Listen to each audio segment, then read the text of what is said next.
நேசிச்ச ஒரு பொண்ணு நண்பனுக்காக வேண்டாங்கிறியே, அதுக்கு பேரு தியாகம் இல்லடா, முட்டாள்தான்.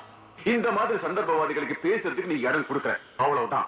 எங்க வாழ்க்கை பத்தின முடிவு நீ எடுத்தல, இப்போ உன் வாழ்க்கை பத்தின முடிவு நான் எடுக்க போறேன். இதே கல்யாண மண்டபத்துல இதே முகூர்த்தத்துல கஸ்தூரி கழுத்துல நீ தாலி கட்டுற. சார், தயவு செஞ்சு நான் சொல்றது கேளுங்க. பிரகாஷும் கஸ்தூரி எனக்கு ரெண்டு கண்ணுங்க மாதிரி. அவங்க ரெண்டு பேரும் கல்யாணம் பண்ணிட்டு சந்தோஷமா இருக்கணும், அதான் எனக்கு வேணும்.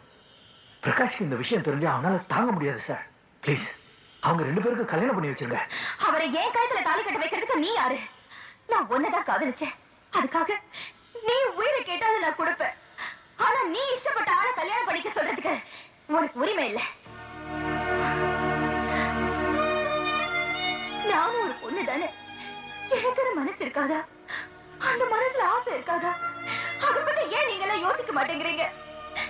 குருடியா இருந்த எனக்கு கண்ணு கொடுத்துட்டு நீ எங்கேயோ போயிட்ட.